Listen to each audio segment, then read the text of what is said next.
Hi guys, welcome back. अब इसमें मैं बात करूंगा सम इफ्स के बारे में। पार्ट टू है। ठीक है। इसमें मैं बात करूंगा किसके बारे में? सम इफ्स के बारे में। अब सम तो क्या कर रहा था? टोटल दिया था, कैलकुलेट कर रहा था adding of your specific rows, range, whatever you say. ठीक है। तो अब मैं आ जाता हूँ अपने डेटा में और सम इफ के बारे में बात करते हुए चलूंगा कि सम इफ क्या करता है। अब मैं सम सम तो बेसिकली क्या कर रहा था, इक्वल टू सम लिखा आपने और उसको यूनिट कॉस्ट दिया और ये कर दिया। 685 रिकॉर्ड था। ठीक है, इसमें कोई कंडीशन नहीं थी। हमने बिना कंडीशन के इसको आंसर पुट करके दे दिया। ठीक है। अब अब मैं एक चीज चाहता हूँ। ठीक है। अब आ जाओ। ठीक है। अब मैं एक कंडीशन है, मैं इसे कंडीशन दिया कि मेरी कंट्री इंडिया, मेरी कंट्री इंडिया है। ठीक है। उसके बेस पर मुझे रिजल्ट चाहिए।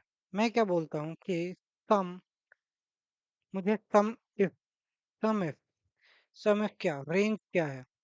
मेरी रेंज वो रेंज है जहाँ मेरा क्राइटेरिया है। ठीक है, मेरा क्राइटेरिया ये है। क्राइटेरिया मेरा ये है। ठीक है। सम रेंज मेरी यूनिट कॉस्ट है। ठीक है। और जैसे ही मैं एंटर मारूंगा 141 मेरा रिजल्ट आ जाएगा। ठीक है। आइदर अब मैं एक लिस्ट भी बना सकता हूँ। And then what I will do, I will go here, from here, no, from here I will go to data validation. I will make list. What I will do, I will go here this and list, ignore blank and done. अब इस list में मेरे पास China है 257। आप देख सकते हो इसने बेस्ड ऑन योर रिजल्ट ये मुझे रिजल्ट लाके दे रहा है कि भाई सम इफ कर, क्या कर, कि भाई सम इफ करेगा कि रेंज क्या है, मेरा ये रेंज है। क्राइटेरिया का है, मेरा ये क्राइटेरिया है। सम रेंज क्या है, मेरी सम रेंज ये है। ठीक है। इस तरीके से आप सम इफ को निकाल सकते हैं। अब हम्म, ठीक है। और दूसरा, अब सम इफ के बाद और क्या?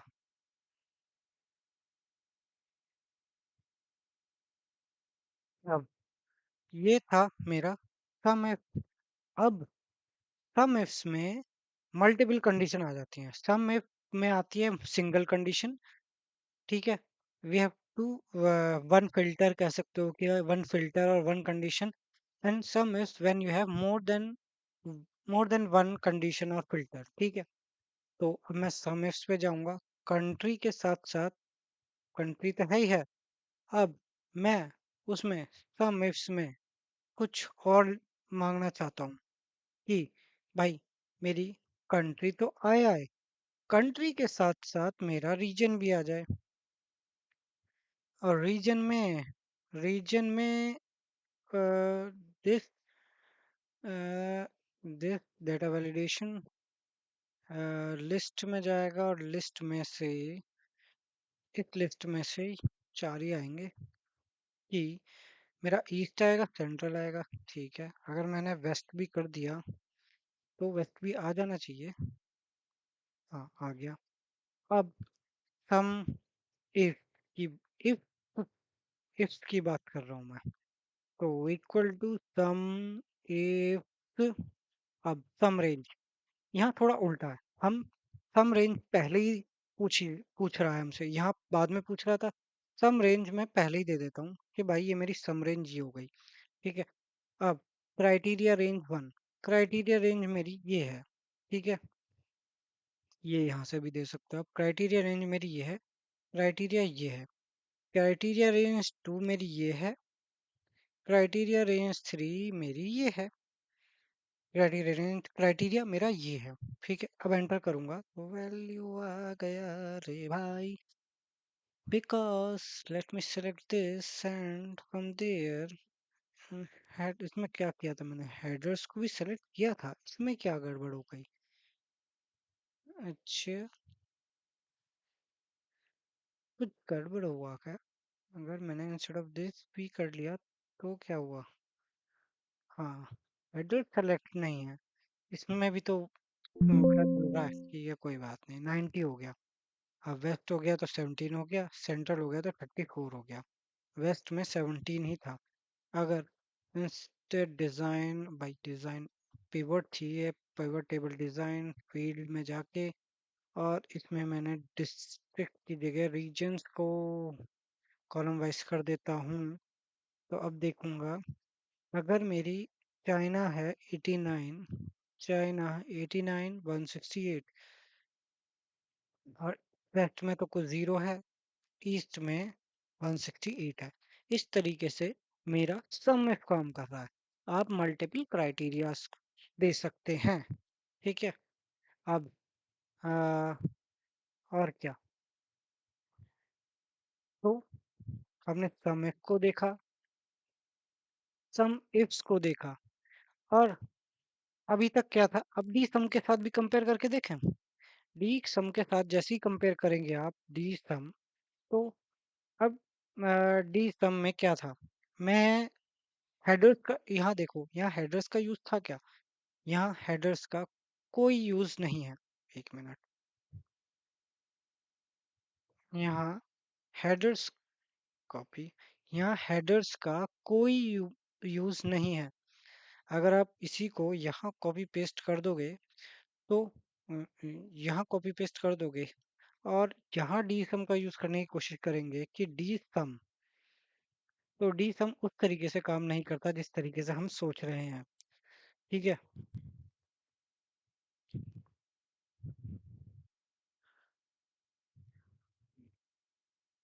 आ, वो किस तरीके से काम करेगा, equal to D sum database, database क्या, चल भाई डेटाबेस, टू डेटाबेस है। ठीक है।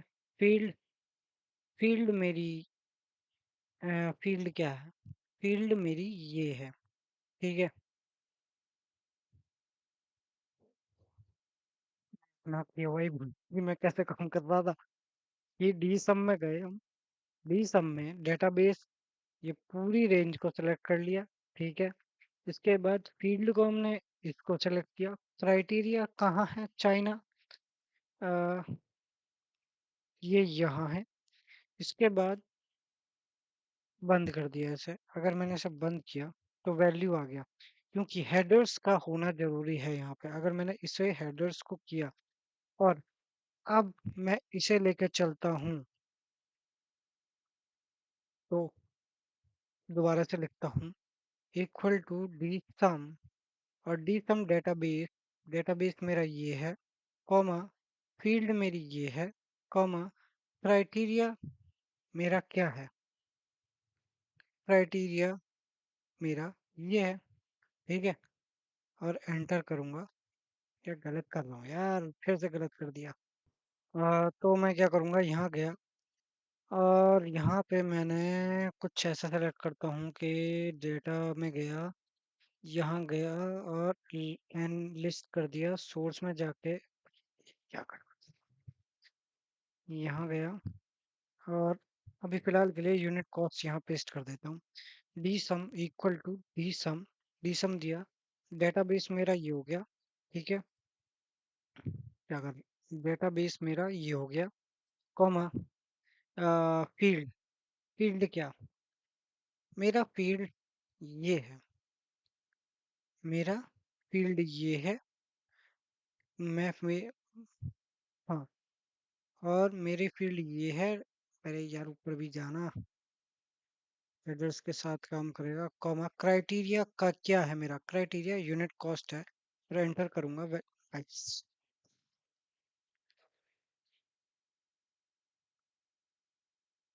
अरे यार,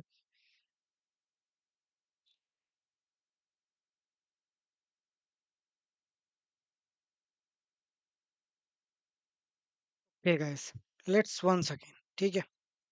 equal to D sum, D sum मैंने किया, डेटाबेस मैंने ये दिया, और इस बार मैंने क्या किया, मैं यहाँ गया, फील्ड मेरी क्या, मुझे चाहिए क्या, मुझे यूनिट कॉस्ट चाहिए। ठीक है। और इस क्राइटेरिया क्या है, मेरा मेरा क्राइटेरिया ये है। एंटर कर दिया 257। ठीक है, ये मेरा चाइना का यूनिट कॉस्ट आ गया 257। चाइना है, यूएसए है, इंडिया है, इस तरीके से आप निकाल सकते हैं। ठीक है, अब यूनिट आपने क्या यूनिट कॉस्ट यहाँ दिया था, इंस्टेड ऑफ दिस आप ये भी कर सकते थे, तो ये काम कर रहा था। आप यूनिट प्राइस भी लोगे तो यूनिट प्राइस 456 है। इसको ऐसे देखना है, इसको देखने के लिए इंस्टेड ऑफ यहाँ यूनिट प्राइस लगा दो यहाँ, और जब इसका टोटल देखोगे तो 456 आ रहा है। ये डी सम इस तरीके से काम कर रहा है, और डी सम में हेडर्स का देना जरूरी होता है। ठीक है, और बस और क्या बोलूँ मैं, डी सम के साथ इफ की डी सम अकेले ही काम कर रहा है मुझे लग रहा है। Can we give can we give अरे यहीं आ जा, डी सम विद मल्टीपल और कंडीशंस। हाँ, पूछो भाई पूछो। Here with how to remember same manner this China or country criteria table says that D sum unit cost this. This means China or India unit cost L1 ratio L3. So D sum unit cost L1 row wise and this blank cell मैंने क्या दिया था इसको ऐसा L1 M2 okay L1 okay. यानी कि अब मैं क्या चाहता हूँ, इसमें मान लीजिए चलिए इंडिया आ गया और एक बार चाइना और लेता हूँ। तो इस बार मैंने अगर इसकी रेंज को थोड़ा बढ़ा दूं तो कुछ हो जाएगा क्या, 1040। तो ये टोटल दे रहा है, इसने टोटल दिया, इसने जो दिया वो चाइना और उसका टोटल निकाल के दे दिया मुझे, चाइना और इंडिया का।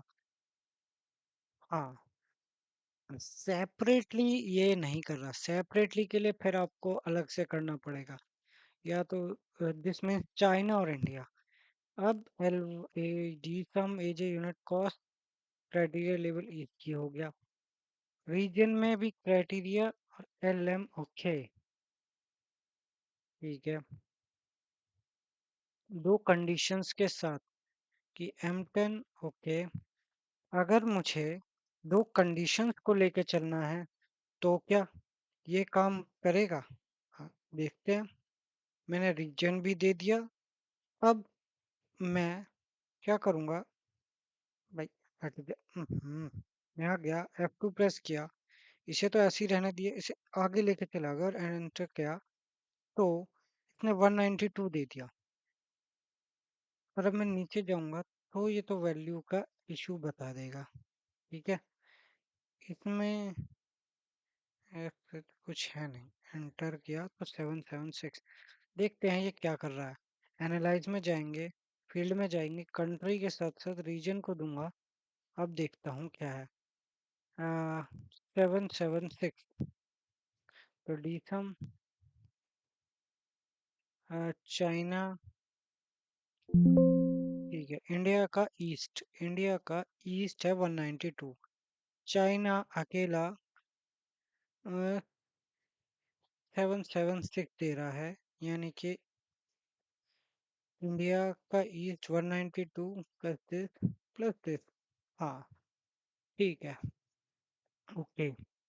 ये कि दोनों इसे मिला के प्लस इसे मिला के 776 है, ये इस तरीके से काम कर रहा है। ठीक है, डी सम में हेडर्स का देना जरूरी है, विदाउट हेडर्स वो काम नहीं कर रहा। ठीक है, हाँ, दो कंडीशंस आपस में इस तरीके से काम कर रही हैं। नहीं तो आपको नहीं लेना तो की भी कोई बात, वैल्यू का आएगा, हेडर्स का देना जरूरी है। निगलेक्ट करवाना के लिए बहुत सारी चीजें चाहिए हमें। Unit cost segment this. हाँ, वही वाली बात है कि ब्लैंक करा दो या चाइना को ऊपर तो खाली रख रख दो, same different rows. Sum of easier than d sum. If you want I can convert d sum. नहीं, मुझे कुछ नहीं चाहिए, बस इतना ही है। तो हमने डी सम को देखा, सम इफ्स को देखा, डी सम को देखा, ये सब हमने देख लिया। डी सम के लिए हेडर्स की जरूरत पड़ती है और सम इफ्स में कोई हेडर की जरूरत नहीं पड़ती। जो आप क्राइटेरिया दोगे वो बेस पे काम करेगा। ठीक है, तो इस वीडियो में इतना ही। नेक्स्ट वीडियो में हम बात करेंगे किसके बारे में, के नीचे क्या है, एवरेज डी एवरेज। वो भी थोड़ा बहुत मिलता जुलता ही होगा, उसको भी देख लेते हैं। ठीक है, कोई नहीं।